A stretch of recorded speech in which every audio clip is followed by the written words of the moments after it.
Have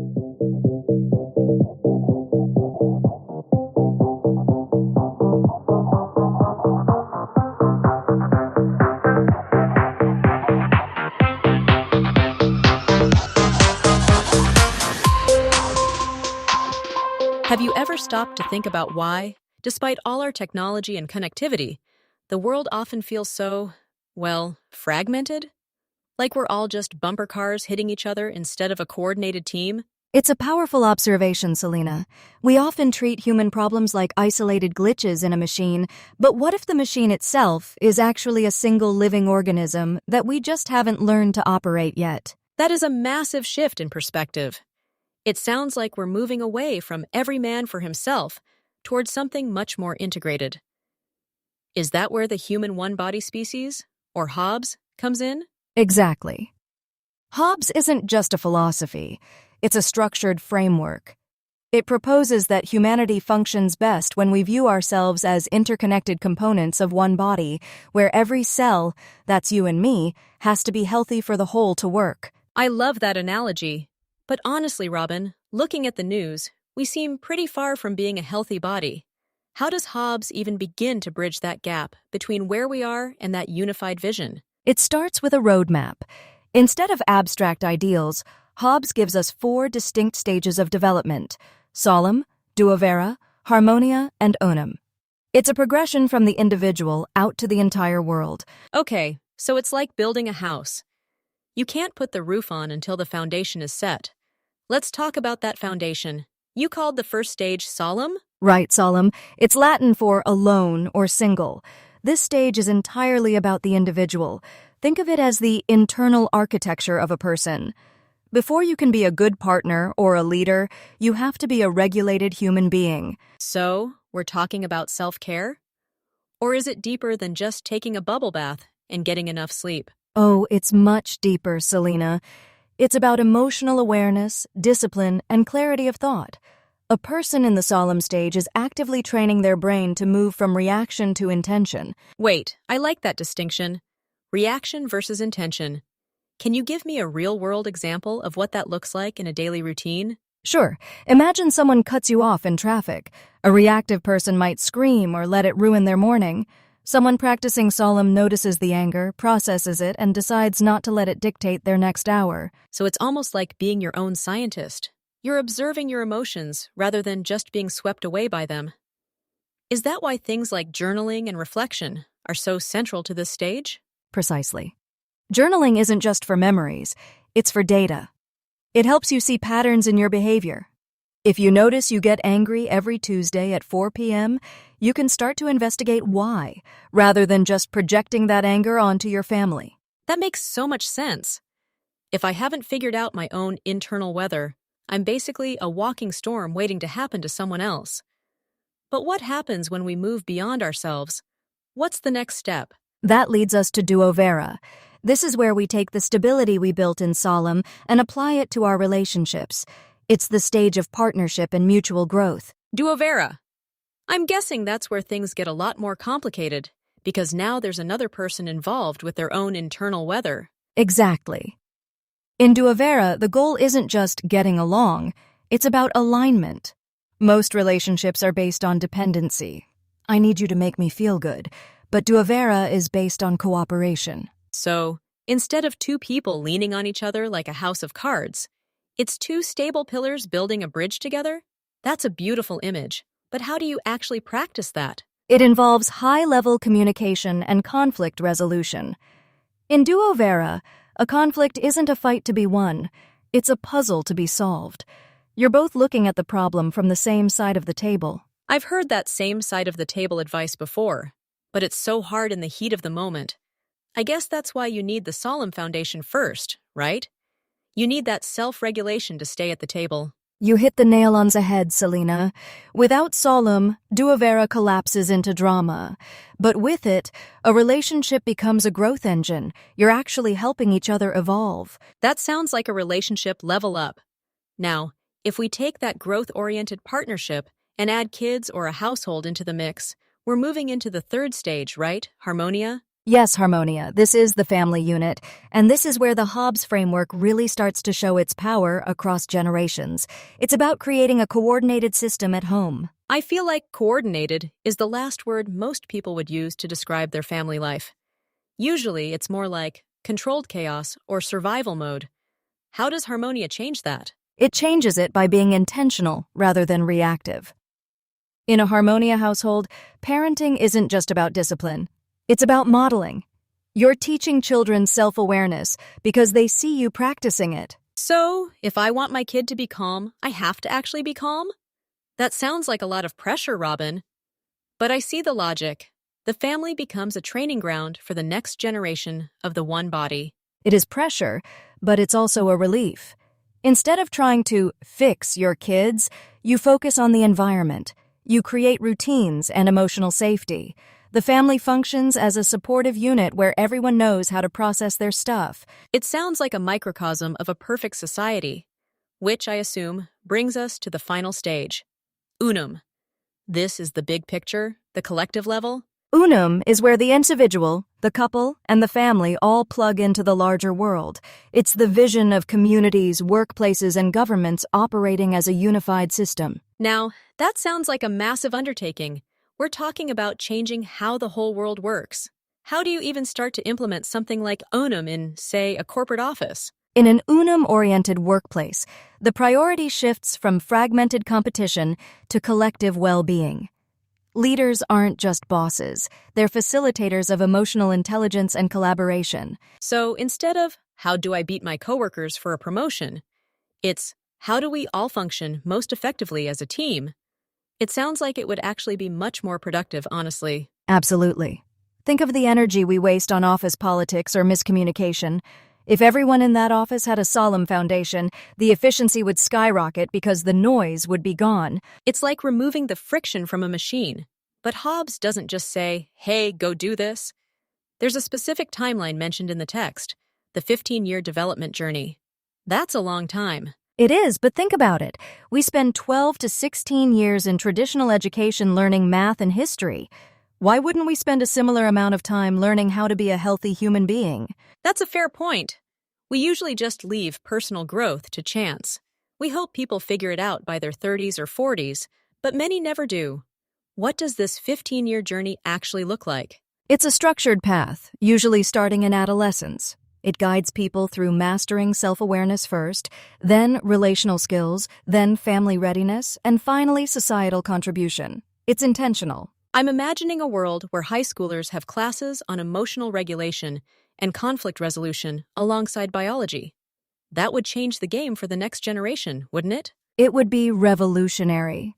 It would mean that by the time someone enters the workforce or starts a family, they already have the tools to succeed. They aren't just winging it. But let's be real for a second. Life is messy. Even with a framework, people get stuck.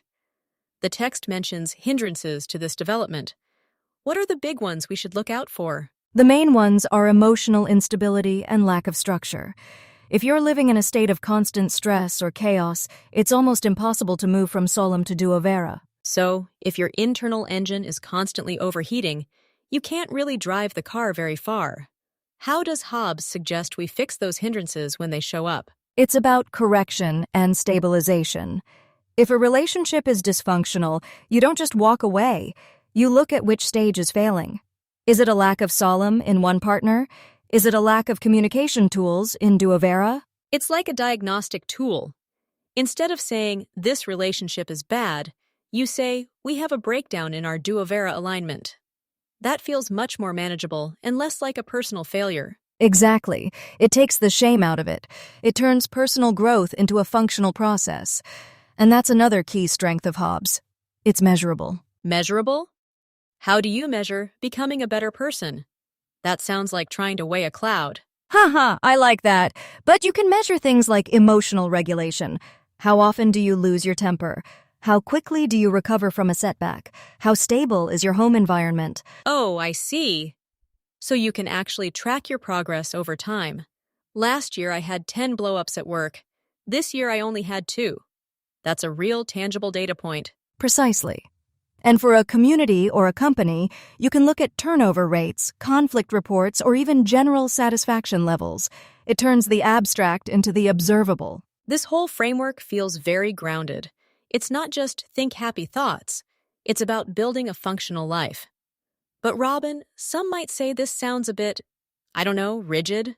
Like we're all supposed to fit into this one model? That's a common concern, but HOBS is actually designed to be adaptable. It's not a belief system or a religion. It's more like a set of physics for human interaction. You can apply it within your own culture and personality. So, it's like the rules of harmony in music. You can use those rules to write jazz, classical, or rock, but the fundamental physics of sound remain the same. That's a perfect analogy, Selena. HOBS provides the music theory of human development, but the song you write with your life is still uniquely yours. I love that. It makes it feel much more inclusive. So, if someone is listening to this and they're thinking, okay, I'm in. I want to be part of this human one-body species, where do they start? They start at Solem. Always. You can't skip to Unum and try to save the world if you haven't learned how to regulate your own heart and mind yet. So the first step is looking in the mirror. Maybe starting that journal, or just taking 5 minutes a day to sit with your own thoughts without a phone or a distraction. That's a great start. It's about building that internal observer. Once you can see yourself clearly, you can start to guide yourself intentionally. And then everything else, relationships, family, society, starts to fall into place. It's a powerful promise. Global change starting from the inside out. It reminds me that we aren't just isolated islands. We're part of something much bigger, whether we realize it or not. We really are.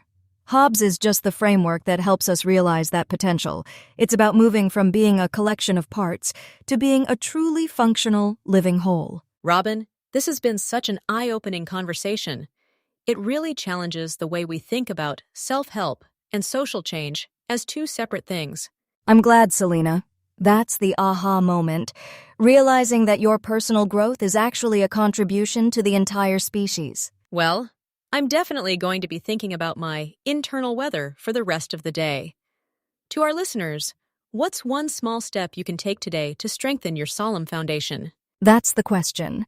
Even a tiny shift in awareness can be the start of a 15-year journey. Thanks for having me, Selena. Thank you, Robin. This has been a fascinating look at the HOBS framework. Until next time, everyone, keep growing, keep connecting, and remember, we're all part of the same body. Actually, Selena, before we wrap up, I want to touch on one more thing about that 15-year journey. People often get intimidated by the length, but it's important to realize it's about the compounding interest of human development. Compounding interest? Like in a savings account? I like where this is going. Tell me more. Exactly. If you improve your self-regulation by just 1% every month in the solemn stage, by the time you get to duovera, those small gains have multiplied. Your ability to handle a relationship isn't just slightly better, it's exponentially better. So, the work I do on myself today doesn't just help me. It makes every future relationship and every future family interaction easier. It's like clearing the path for my future self. Exactly. And imagine that on a societal level. If a whole generation goes through this journey, we aren't just fixing problems. We're preventing them from happening in the first place. That's the real Unum vision, isn't it? A society where we don't have to spend all our resources on damage control because we've built a foundation of health. That's the goal. It's a shift from a reactive society to a proactive species. It's a long road, but every step counts. Well, I'm ready to take that first step.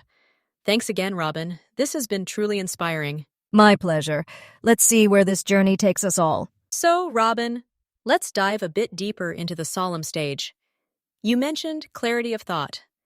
In our world of constant notifications and social media, how does someone actually achieve that? It's a challenge for sure. Clarity of thought in the solemn stage is about building a mental filter. It's learning to distinguish between your own authentic thoughts and the noise of the world around you. That sounds almost impossible.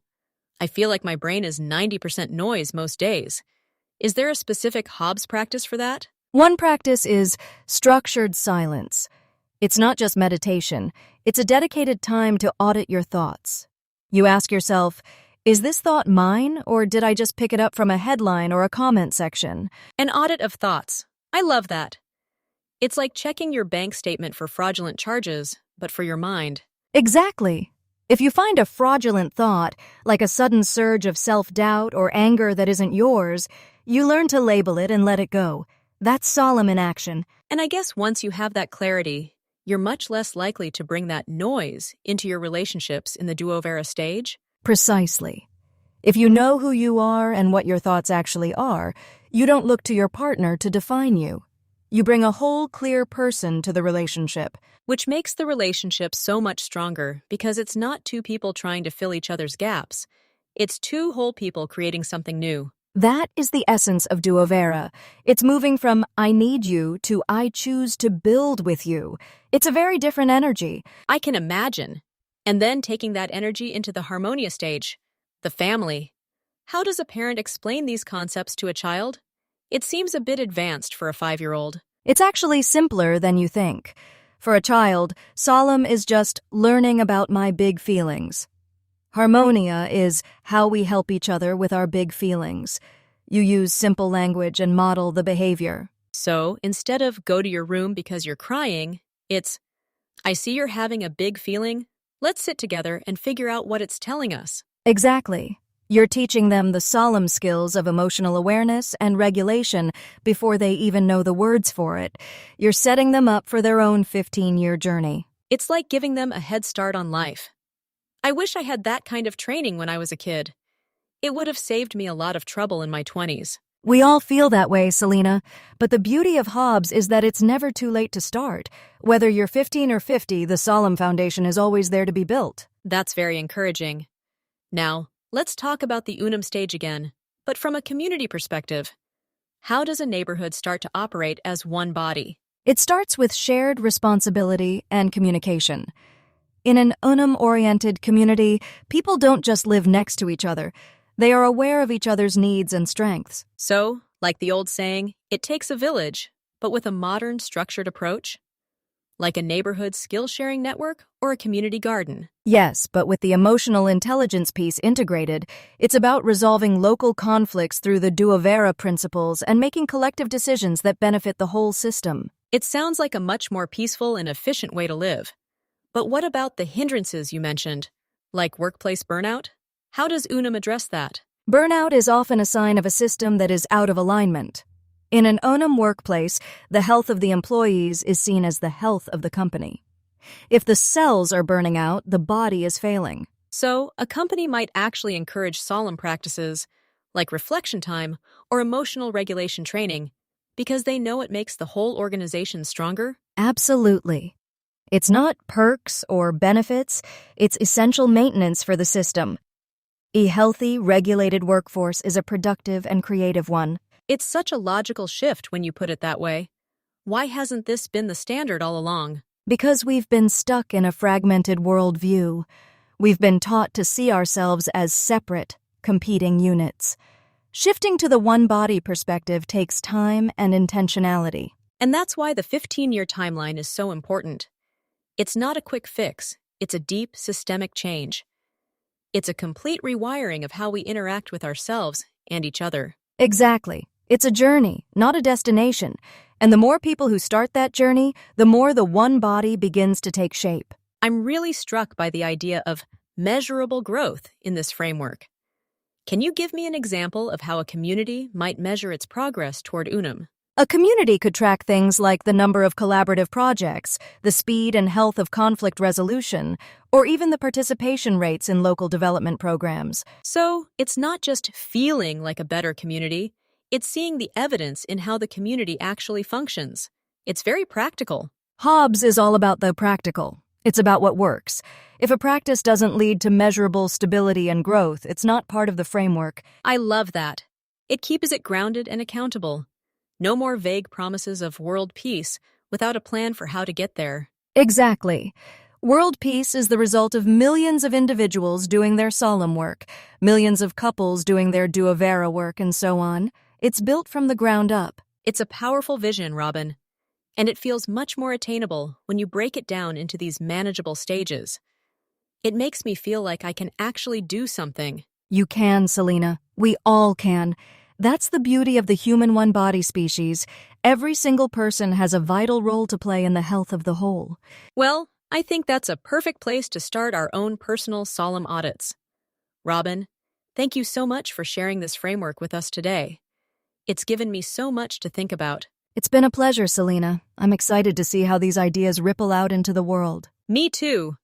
And to our listeners, thank you for joining us on this journey. Remember, the road to a unified world starts with a single, regulated step. We'll see you next time. Wait, Selena, I just thought of one more thing about the Harmonia stage. The family unit. We talked about parenting, but what about the older generations? How do they fit into the HOBS framework? Oh, that's a great question. We often focus so much on the kids, but what about the grandparents or the elders in the family? In the Harmonia stage, elders are the wisdom keepers. They've already walked the path, and their role is to provide perspective and support to the younger generations as they navigate their own journeys. So instead of being phased out, they are actually an integral part of the system's health. They're like the long-term memory of the one body. Exactly. And when a family is operating in Harmonia, those generations are in sync. The wisdom of the old and the energy of the young work together to create a stable, thriving environment. That's such a beautiful and inclusive way to look at aging. It's not a decline, it's a transition into a new, vital role within the species. It really is, and it just goes to show how every single stage of life has a place in the HOBS framework. No one is left out. I love that. It makes the whole thing feel so complete. Thanks for adding that, Robin. It really rounds out the picture. My pleasure. It's all about the connection after all. It really is. Well, now I think we're truly ready to wrap up. Thanks again, Robin, and thanks to all of you for listening. Let's go out there and start building that one body together. See you on the journey, everyone. Wait, Robin, one more quick thing. You mentioned alignment in the duovera stage. Does that mean partners have to agree on everything? That seems, well, impossible. Haha, no, not at all. Alignment isn't about agreement, it's about purpose. You can disagree on the how, as long as you're aligned on the why. It's about having a shared direction. Oh, I see. So it's like two rowers in a boat. They might have different styles, but as long as they're both rowing toward the same shore, they're in alignment? Exactly. If one is rowing toward the shore and the other is rowing toward the open sea, the boat just goes in circles. That's a lack of alignment. That makes so much more sense. It's about the bigger picture, not the small stuff. Thanks for clarifying that. Of course. It's an important distinction. Okay, now I think we're really done. For real this time. Ha, for real. Thanks, Robin. And thanks again to our listeners. Go find your alignment today. Take care, everyone. Actually, Robin, since we're still here, I have to ask about the 15-year journey again. What if someone starts late, say, in their 40s or 50s? Do they still have to do the full 15 years? The 15 years is a guideline for the full development from adolescence, but for an adult, it's more about the depth of the work. You might move through some stages faster because of life experience, but you still have to do the foundational work. So you can't just skip solemn because you're mature. You still have to do the self-regulation and awareness work, even if you're an executive or a grandparent. In fact, it's often harder for adults because we have more unlearning to do. We have years of reactive patterns to break down before we can build the new, intentional ones. That's a great point. It's like renovating an old building versus building a new one from scratch. The demolition phase can be the toughest part. Exactly, but the result is so worth it. A renovated building can be even stronger and more beautiful than a new one because of its history and character. I love that analogy. It gives so much hope to those of us who are starting this journey a bit later in life. It's not about the time you've lost. It's about the depth you're building now. Well said, Selena. It's never too late to become a healthy cell in the one body. Beautiful. Okay, Robin, I promise this is the last time. Let's sign off for real. Haha, I'm ready when you are. All right, everyone, for real this time. Thank you for joining us, and we'll see you on the next episode of the HOBS Journey. Goodbye, everyone. Robin, I was just thinking about the measurable growth part again. How do you track something like empathy or collaboration in a way that isn't just a subjective feeling? It's a great question. In the HOBS framework, we look at behavioral indicators. For example, In a collaboration, you can track how often team members actively seek out each other's input or how they respond to a shared challenge. So, it's about looking at the output of the interaction.